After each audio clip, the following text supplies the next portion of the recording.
नमस्कार दोस्तों, स्वागत है आप सभी का आपके अपने परिवार स्टडी शाला 2.0 में। उम्मीद करते हैं कि आप सभी एकदम स्वस्थ होंगे और अपनी तैयारी अच्छे से कर रहे होंगे। तो आज की जो हमारी क्लास होने वाली है, हमारे जो कक्षा 4 की श्रृंखला की अगली क्लास होने वाली है और वो क्या है, प्रदेश का शासन प्रबंध। ठीक है, इसके पहले हम लोगों ने लगभग 6 क्लासेज की हैं और 6 क्लासेज में केवल कक्षा 4 का कंटेंट नहीं है, उसमें हम लोगों ने आपके कंपटीशन लेवल की चीजें उसमें रख रखी हैं। बेसिक के साथ साथ थोड़ा अपर लेवल की चीजें हैं। तो जितने हमारे नए साथी हैं वो चैनल पर जाएंगे, प्लेलिस्ट में जाइएगा, ईवीएस की प्लेलिस्ट में आप जाके एक बार देखिएगा, आपको वैसे ही मजा आ जाएगा ये चीजें जिस तरीके से दी गई हैं। ठीक है, देखिए आज की जो क्लास में हम लोग बात करने वाले हैं वो है राज्य का शासन प्रबंध, जो राज्य सरकार द्वारा चलाया जाता है। ठीक, अब यहाँ पर बहुत सारे हमारे साथी होंगे जो चीजों को जानते होंगे तो उनका रिवीजन हो जाएगा, जो नहीं जान रहे होंगे वो जो है अच्छे से अपना एक नोट्स यहाँ पर शॉर्ट में तैयार कर सकते हैं। ठीक है, तो आइए शुरू करते हैं। राज्य सरकार जो चलती है, ठीक है, तो उसमें राज्य सरकार के अंग होते हैं। ये व्यवस्था आपके केंद्र में भी होती है और राज्य में भी होती है। अगर हम राज्य सरकार के अंगों की बात करते हैं तो ध्यान से देखिएगा, यहां से प्रश्न बनते हैं वो केंद्र सरकार से भी बनते हैं और राज्य सरकार से भी बनते हैं। जैसे राज्य सरकार के अंग होते हैं वैसे केंद्र के भी अंग होंगे। ठीक है, तो केंद्र सरकार के भी अंग जब आपसे पूछेगा तो वहां भी उसमें भी थोड़ा बहुत डिस्कस हम लोग करते चलेंगे ताकि आपको अंतर एकदम क्लियर हो। ठीक है, तो राज्य सरकार के जो अंग होते हैं वो कितने होते हैं? 3 अंग होते हैं। कितने अंग होते हैं? 3 होते हैं। अब बात करेंगे कि कौन कौन से अंग होते हैं। तो सबसे पहला जो अंग है आपका व्यवस्थापिका है, दूसरा आपकी है कार्यपालिका और तीसरा है न्यायपालिका। ठीक है, व्यवस्थापिका, कार्यपालिका और न्यायपालिका। अब यहां पर अगर हम बात कर लेते हैं कि व्यवस्थापिका का कार्य क्या होता है, सबसे पहली चीज तो यह है कि व्यवस्थापिका को हम क्या कहते हैं? विधान मंडल कहते हैं। इंपॉर्टेंट है, मोस्ट इंपॉर्टेंट है। ठीक है, क्या कहते हैं? विधान मंडल कहते हैं। व्यवस्थापिका का कार्य है कि किसी भी विषय पर कानून को बनाना, मतलब ये लोग जो राज्य के विषय होते हैं उन पर क्या करते हैं? कानून बनाते हैं। जो विधान मंडल के पूरे सदस्य होते हैं, इनके अंग जो होते हैं वो कानून बनाते हैं। अगर हम बात करें कार्यपालिका की, तो जो आपकी व्यवस्थापिका कानून बनाती है उसको जो है कानून को लागू करने का कार्य किसका होता है? कार्यपालिका का होता है। ठीक है, इन्होंने बनाया, इन्होंने लागू करवाया। अब न्यायपालिका का कार्य यह होता है कि यदि इन कानून का पालन नहीं हो रहा है, ठीक है, तो उसके अनुसार क्या करेंगे? न्याय करेंगे। न्यायपालिका का कार्य क्या होगा कि जो भी कानून बने हैं उनके अनुसार क्या करना है? न्याय करना जो है वो न्यायपालिका का कार्य होता है। तो ये तीनों के कार्य हो गए। अब अगर हम विधान मंडल की बात करें, देखिए यही थोड़ा सा और आप समझते चलेंगे कि व्यवस्थापिका, कार्यपालिका और न्यायपालिका ये आपके केंद्र में भी मिलेगा। ठीक है, तो जो केंद्र की व्यवस्थापिका होती है उसको हम कहते हैं संसद। क्या कहते हैं? उसको हम संसद कहते हैं। अब वहां पर आपसे पूछेगा कि संसद के अंग बताइए। ठीक है, केंद्र सरकार का अंग पूछेगा तो आपको अंग पता है, आपको पूछेगा संसद के अंग तो आप केंद्र वाला बताएंगे, और आपसे पूछेगा कि विधान मंडल के अंग या राज्य व्यवस्थापिका के अंग बताइए तो आप क्या बताएंगे? आप कहेंगे 3 अंग होते हैं। कितने अंग होते हैं? 3 अंग होते हैं। कौन कौन से? एक राज्यपाल होंगे, एक विधानसभा और एक विधान परिषद। क्या क्या? राज्यपाल, विधानसभा और विधान परिषद। तीनों के बारे में हम लोग थोड़ी थोड़ी बेसिक चीजें आज की क्लास में क्लियर करने वाले हैं।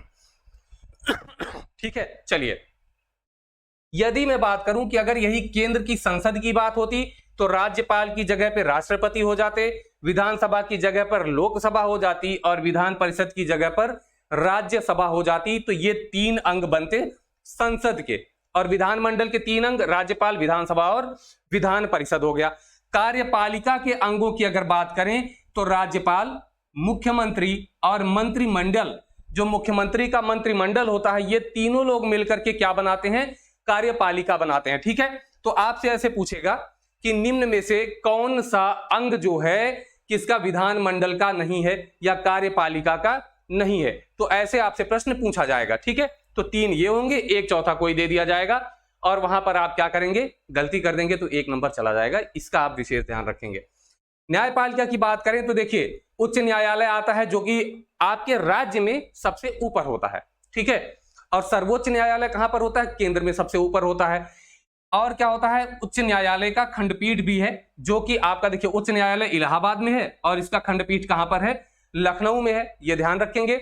जिला न्यायालय आता है, इसमें 3 ही नहीं आते हैं और भी आते हैं, लोक अदालत आती है, आपका परिवार न्यायालय आता है, इस तरीके की और भी न्यायालय आते हैं जो जिला न्यायालय के नीचे काम करते हैं। ठीक है, तो फिलहाल यहाँ पर हमने 3 ही रखा है, इससे आप कंफ्यूज मत होइएगा कि न्यायपालिका में राज्य में केवल 3 ही होते हैं, जो आपके उच्च न्यायालय, जिला न्यायालय और खंडपीठ, ये ऐसा मत समझिएगा।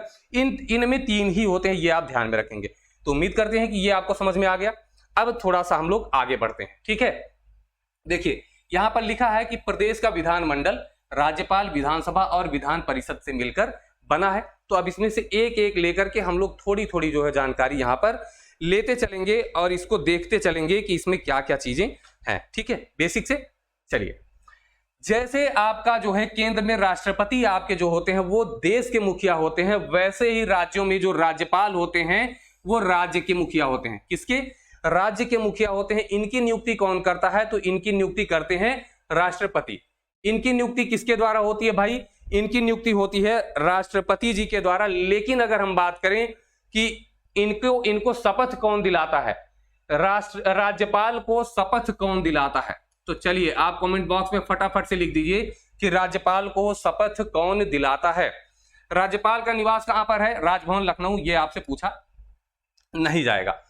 नेक्स्ट पॉइंट है, राज्यपाल विधानसभा में बहुमत प्राप्त दल के नेता को, आप ध्यान दीजिएगा, जब विधानसभा का चुनाव होता है तो जिस पार्टी को बहुमत मिलता है, अब बहुमत कैसे मिलता है?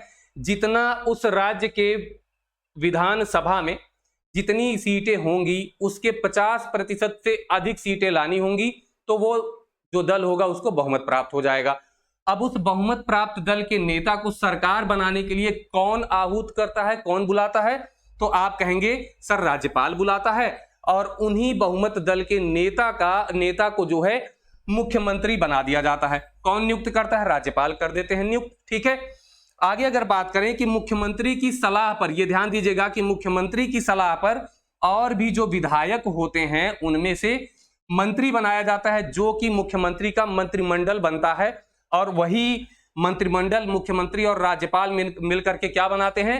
व्यवस्थापिका बनाते हैं। ठीक है, जो कि आपने यहां पर, माफ कीजिएगा, व्यवस्थापिका कह रहे हैं, कार्यपालिका बनाते हैं, जो कि यहां पर आपने देखा। ठीक है, मुख्यमंत्री और जो अन्य मंत्री होते हैं उनको शपथ कौन दिलाएगा? तो उनको राज्यपाल शपथ दिलाते हैं। ध्यान दीजिएगा, मुख्यमंत्री और उनके मंत्रियों को राज्यपाल शपथ दिलाएंगे, और राज्यपाल को कौन दिलाएगा?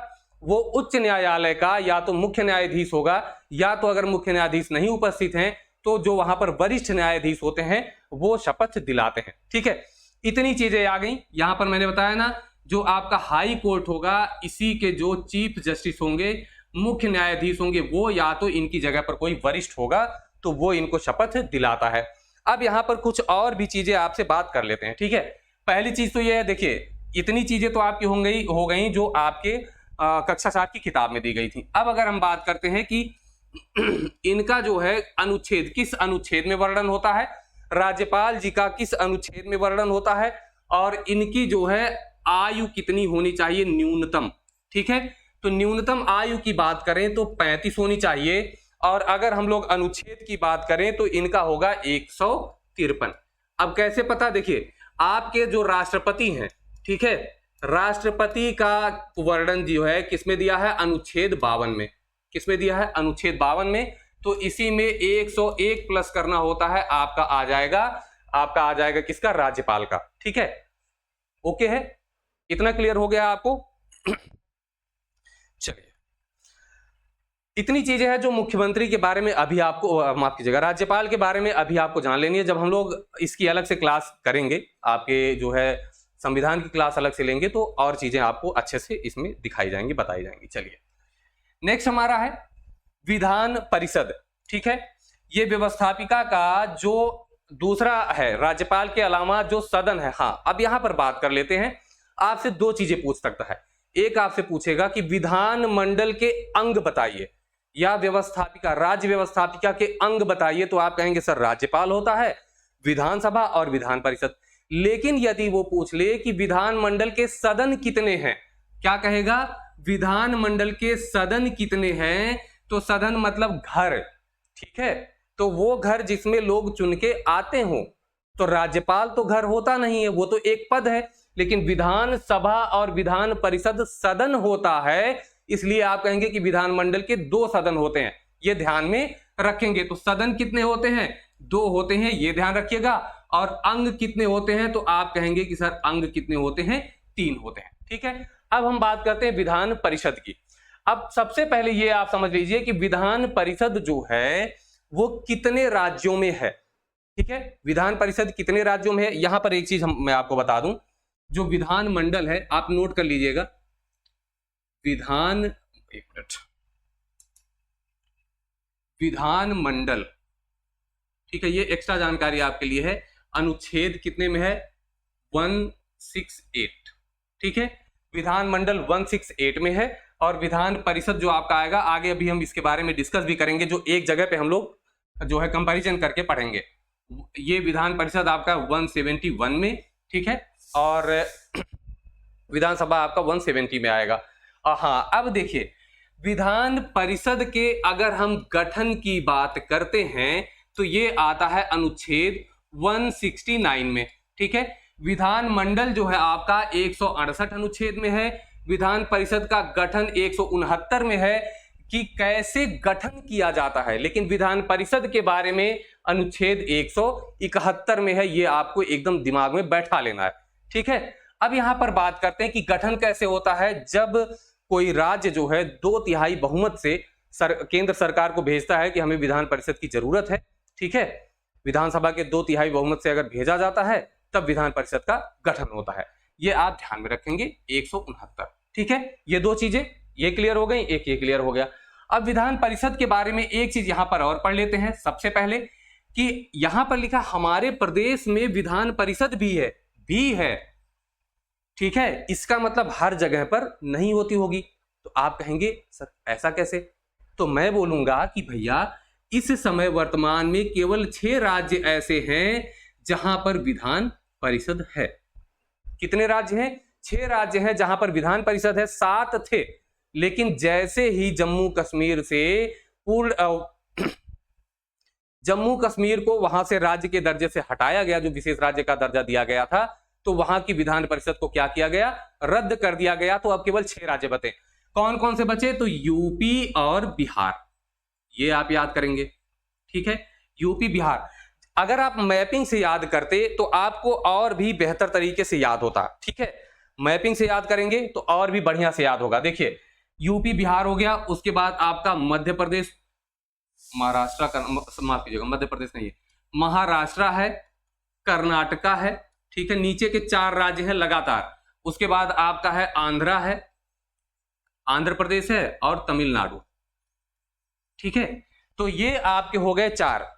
उत्तर प्रदेश हो गया, बिहार हो गया, महाराष्ट्र हो गया, कर्नाटक हो गया, आंध्र प्रदेश और तमिल। ये 6 राज्य ऐसे हैं जहां पर आपका विधान परिषद भी है। ठीक है, इसके बारे में आगे और भी चर्चा करेंगे। फिलहाल आज इसमें जो है अभी हम लोग ये देखते हैं, फिर आगे अभी नेक्स्ट स्लाइड में आपको बढ़िया से एक कंपैरिजन में करा दूंगा। इनके नाम वाम जो भी आप सोच रहे होंगे ना कि इनके अन्य जो नाम है वो नहीं है, तो अभी सब मिलेगा आपको। आगे देखिए, विधान परिषद का सदस्य बनने के लिए न्यूनतम कितने वर्ष की उम्र चाहिए? 30 वर्ष की आयु होनी ही चाहिए, तभी आप विधानसभा सदस्य के लिए आप चुनाव लड़ सकते हैं, खड़े हो सकते हैं। ठीक, विधान परिषद के सदस्यों का चुनाव कुछ विशेष लोगों द्वारा किया जाता है। अब कौन से विशेष लोग होते हैं वो देख लीजिए। कुछ सदस्य चुनाव जो है पंचायतों के चुने हुए प्रतिनिधि होते हैं। कुछ सदस्यों का चुनाव जो पंचायत होती है उनके प्रतिनिधि करते हैं।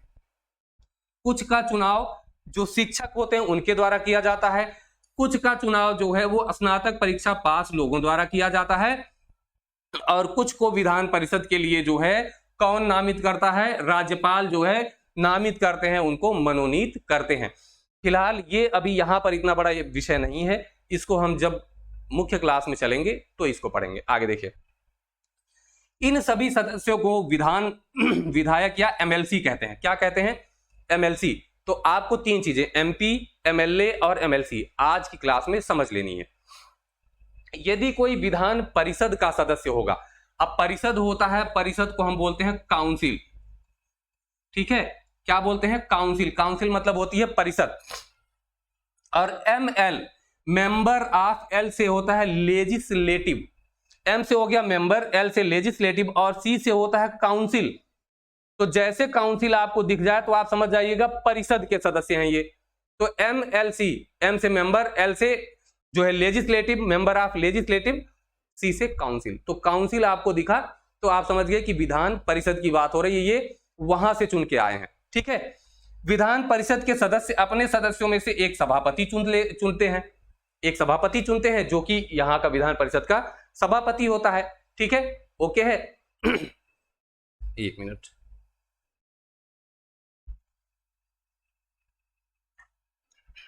और अगर अभी बात करें कि आपके विधान परिषद के सभापति कौन है तो आप लोग कमेंट बॉक्स में फटाफट से जाकर के लिख दीजिए, आगे चल के हम इसको भी डिस्कस करेंगे। ठीक है, इतनी चीजें हो गई।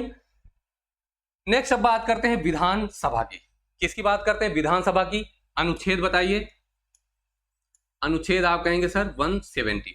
ठीक है, अनुच्छेद है 170। चलिए, इसमें क्या होता है, जीते हुए सभी उम्मीदवारों को विधायक या MLA कहते हैं। क्या कहते हैं? MLA।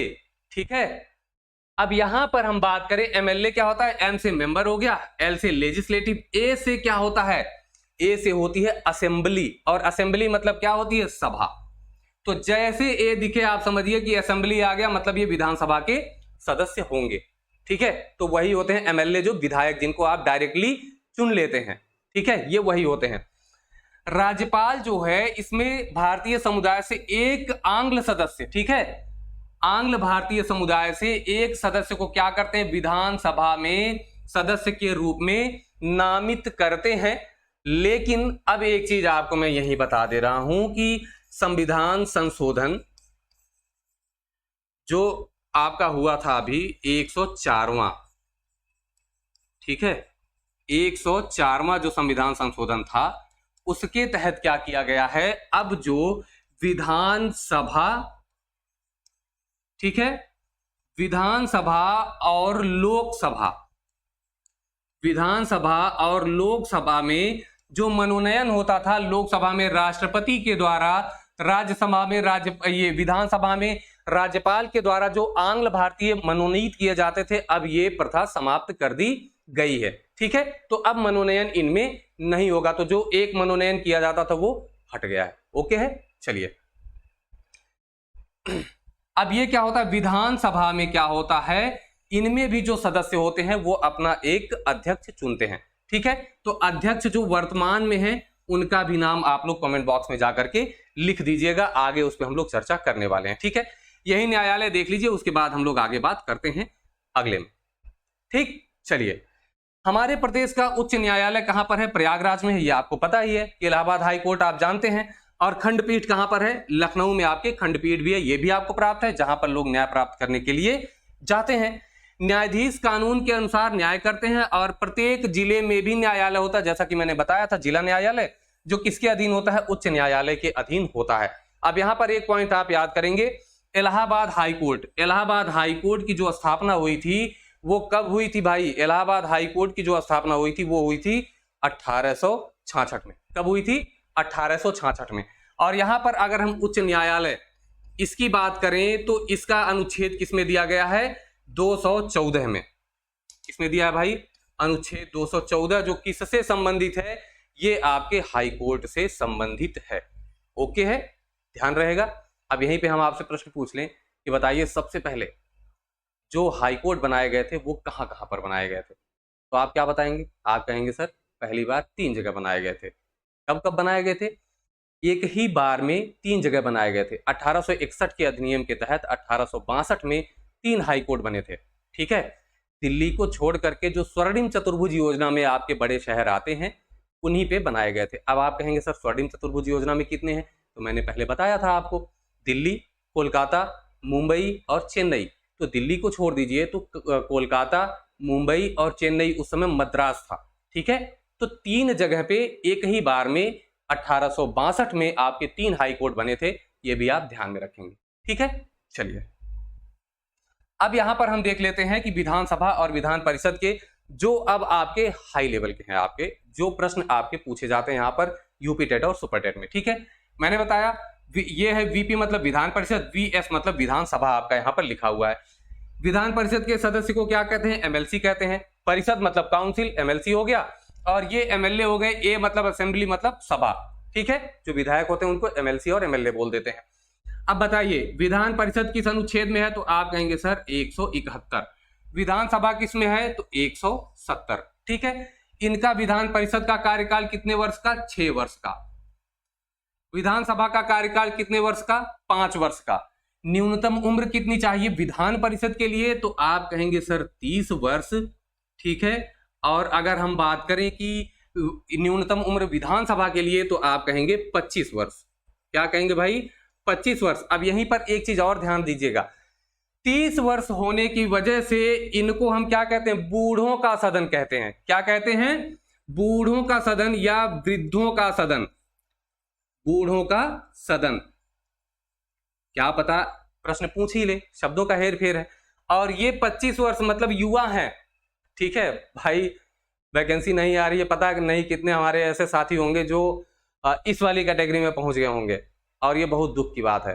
ये सरकार के लिए बहुत सोचने वाली बात हो जाती है कि जब कोई अभ्यर्थी तैयारी कर रहा है और वो अपनी तैयारी से नहीं बल्कि मौकों की कमी होने की वजह से अगर उसकी उम्र बढ़ जाती है तो ये बहुत सोचनीय विषय हो जाता है, और शायद राज्य सरकार के लिए ये घाटे का भी विषय हो सकता है। चलिए, तो इनको क्या कहते हैं? युवाओं का सदन। क्या कहते हैं? युवाओं का सदन, ठीक है। ये अन्य नाम में आपको पता होने चाहिए, ओके है। अब अन्य नाम में हम देखते हैं, सबसे पहले हम विधानसभा का देखते हैं। तो इसको आप जानते हैं निम्न सदन कहा जाता है। कौन सा सदन? निम्न सदन, पहला नाम। थोड़ा सा किनारे लिखते हैं ताकि और भी नाम यहां पर आ पाए, ठीक है। चलिए, अन्य नाम में हम यहां पर देखते हैं। पहला नाम आपका है निम्न सदन, ये सबको पता होगा, ठीक है। हाउस ऑफ कॉमन्स, निम्न सदन, आम आदमी का जो सदन होता है, इसको क्या कहते हैं? इसका नाम है उच्च सदन, ठीक है। अब वैसे ही आप देखिए, जैसे राज्यसभा होता है तो राजाओं का सदन होता है, तो राजा ऊंचे होते हैं भाई। ये लोकसभा होता है मतलब लोगों की सभा होती है, तो नीचे होती है। वैसे ही सेम यहां पर विधानसभा लोगों की सभा होती है। यहां से हाँ देखिए, निम्न सदन इसलिए भी होता है, ठीक है, यही कारण है क्योंकि आम आदमी चुन करके भेजता है, ठीक है। तो आम आदमी से एकदम नीचे से जुड़ा होता है, इसीलिए इसको निचला सदन कहते हैं। और ये उच्च सदन इसलिए है क्योंकि ये सीधे जनता द्वारा नहीं चुने जाते हैं, इसलिए इसको उच्च सदन कह देते हैं, ठीक है, ओके है। अब देखिए, ये होता है आपका अस्थाई सदन। अब आप कहेंगे सर अस्थाई का मतलब क्या होता है? देखिए, हमारे बहुत से साथी हैं जो ये सारी चीजें जानते हैं, लेकिन फिर भी आप एक बार देखिए, हो सकता है कुछ नहीं मिले। अस्थाई का मतलब ये होता है कि माफ कीजिएगा, हाँ ठीक ठीक ठीक, अस्थाई, ये अस्थाई होता है। अस्थाई होने का मतलब है कि इनका विघटन होता रहता है। विघटन होने का मतलब ये टूटते रहते हैं। क्यों? क्योंकि हर 5 साल पर इनके ये जो सरकार होती है वो भंग कर दी जाती है और दोबारा से उनका चुनाव होता है। तो ये अस्थाई तो रहे नहीं, अस्थाई रहे। ये सदन क्या हो गया? अस्थाई हो गया, क्योंकि 5वें साल में ये भंग किया जाता है। लेकिन इसकी बात करें तो ये आपका कौन सा सदन है? ये आपका अस्थाई सदन होता है। क्यों अस्थाई सदन होता है भाई? हर दूसरे वर्ष 1/3 सदस्य, कैसे?